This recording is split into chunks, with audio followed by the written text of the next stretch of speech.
প্ৰতিগৰাকী ব্যক্তিৰে নিজা নিজা এটা বিশ্বাস থাকে। সেই বিশ্বাস অনুযায়ী তেওঁলোকে নিজৰ নিজৰ পূজা অৰ্চনা কৰে। সেই পূজা অৰ্চনাৰ মাধ্যম হয়তো যিকোনো হ'ব পাৰে। আজি মই এনেকুৱা এখন গাঁৱলৈ নিব খুজিছোঁ, তাত তেওঁলোকে নিজে ছাগলী বা পাৰ এনেকুৱা ধৰণৰ দান দিলে তেওঁলোকৰ মনৰ ভাৱ পূৰণ হয় বুলি আশা কৰে, বিশ্বাস কৰে তেওঁলোকে। আহকচোন আজি মই আমাৰ গাঁওখনলৈ নিব ওলাইছোঁ। তাত এখন পৌৰাণিক থান, যিখন আজি বহু বছৰ ধৰি চলি আছে আৰু মানুহৰ এটা নিৰ্দিষ্ট বিশ্বাস আছে, য'ত ছাগলী বা পাৰ দান দিলে তেওঁলোকৰ মনৰ সিদ্ধি পূৰণ হয় বুলি এটা কথা চলি আছে। নমস্কাৰ, মই সুবৰ্ণা এটা মোৰ নতুন ব্লগলৈ স্বাগতম জনাইছোঁ। আশা কৰিছোঁ আজি ভিডিঅ'টো চাই খুব ভাল পাব। চাই থাকক ভিডিঅ'টো। আৰু মই বৰ্তমান গাঁৱৰ মাজেৰে গৈ আছোঁ। এয়া আমাৰ গাঁৱৰ চিনাৰী, সুন্দৰ চিনাৰী। এয়া দেখিছে ব্ৰহ্মপুত্ৰ পাৰ। ব্ৰহ্মপুত্ৰ পাৰত আমাৰ এয়া নৰসিংহ থান আছিলে। তাৰপিছতে পানী হোৱাৰ বাবে আমি মানে ওপৰলৈ ৰাইজে পাহাৰ ওপৰলৈ লৈ গ'ল। এতিয়া মানে ইয়াত আছে যিহেতু অকণমানকৈ, সেইটো কাৰণে ইয়াত অকণমানকৈ নাম ধৰা হয় প্ৰতিবাৰে। এইখনে আমাৰ মূল থান আছিলে অতীতৰ। ব্ৰহ্মপুত্ৰৰ কাষত গৰাখহনীয়াৰ বাবে এই থানখন ওপৰলৈ পাহাৰৰ ওপৰলৈ লৈ যোৱা হৈছিলে। এয়া অতীতৰে ঘটনা। ইফালে এয়া দেখিছে নহয়, এয়া বনাই আছে নামজু।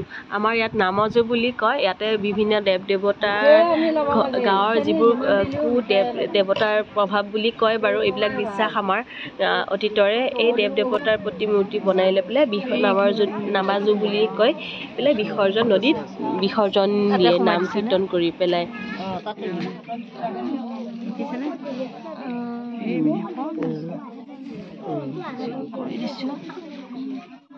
দিব লাগে আৰু নিয়ম নহয় এইটো।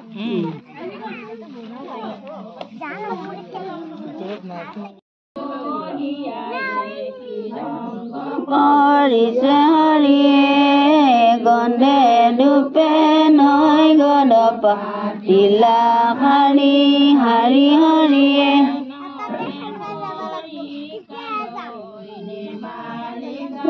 চুলে হৰিয়ে গন্ধে দুপে নৈ গদ পাতিলা হাৰি হাৰি হৰিয়ে। এইখনে চাওক আমাৰ মূল থান, নৰসিংহ থান বুলি কয়। এইখন আমাৰ ইতিহাস প্ৰসিদ্ধ বুলিয়ে ক'ব লাগিব। এতিয়া বহুত বছৰ পুৰণি থান। ইয়াত মানুহৰ অজস্ৰ বিশ্বাস আছে, মানুহৰ বহু আন্তৰিকতা আছে। দূৰ দূৰণিৰ পৰা আহে ভক্ত, আহিলে পেলাই মনৰ সিদ্ধি পূৰণ কৰিবলৈ ছাগলী পাৰ যোনে যেনেকৈ ধৰণৰ মনত খুৱায় তেখেতসকলে ইয়ালৈ লৈ আহে। আহি লৈ পেলাই পূজা অৰ্চনা কৰে, নিজৰ নিজৰ বিশ্বাস, নিজৰ নিজৰ আস্থা ইয়াত অৰ্পণ কৰে। এইদৰে দেখিছে ছাগলী পাৰ এৰি দিবলৈ পূজা অৰ্চনা কৰি আছে। তাৰপিছতে পূজা অৰ্চনা কৰা হ'লে এই ছাগলী পাৰবোৰ এৰি দিয়ে এই থানতে।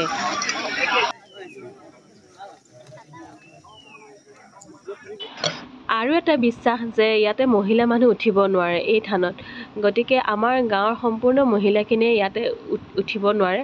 দূৰ দূৰণিৰ পৰা দুই এজন আলহী অতিথি আহিলে সেইটো বেলেগ কথা, তেওঁলোকক উঠিবলৈ অনুমতি আছে, কিন্তু আমাক কোনো মহিলাকে ইয়াত উঠিবলৈ দিয়া নহয়। এয়া পূজা অৰ্চনা হৈ গ'ল। এতিয়া ছাগলীকেইটাক এৰি দিবলৈ হাবিলৈ যাব।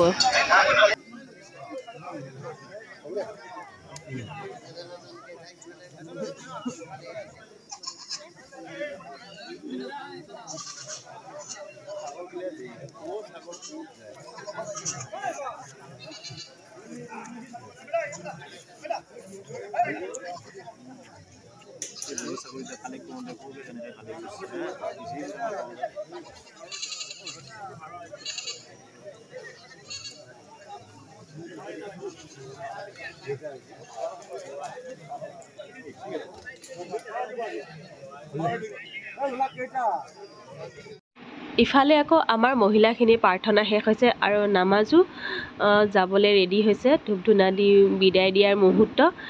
এই নামাজো এতিয়া নদীত বিসৰ্জন দিয়া হ'ব।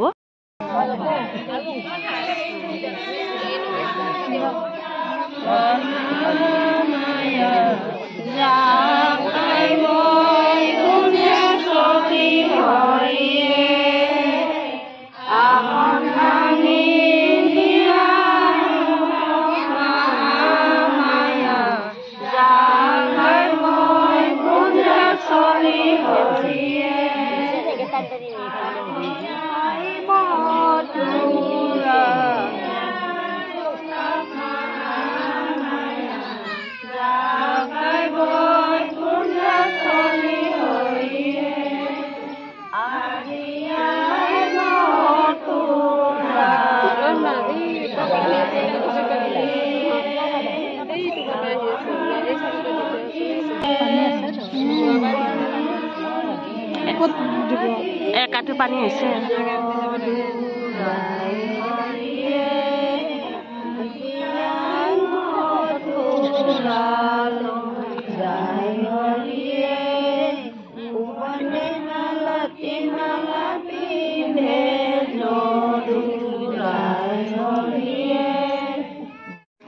জেঠ মাহৰ দুদিনীয়াকৈ কাৰ্যসূচীৰে এখন আমাৰ ৰাজহুৱা সকাম ইয়াতে বিয়া দিয়া ছোৱালীৰ পৰা আদি কৰি দূৰ দূৰণি আলহী অতিথি আহি ভৰি পৰে ইফালে এয়া প্ৰসাদ দিয়া আৰম্ভ কৰিছে আৰু আজিৰ ভিডিঅ'টো ইমানেই মোৰ ভিডিঅ'টো আশা কৰিছোঁ নিশ্চয় ভাল লাগিল যদি ভাল লাগিল লাইক কমেণ্ট ছাবস্ক্ৰাইব কৰি দিব আজিলৈ নমস্কাৰ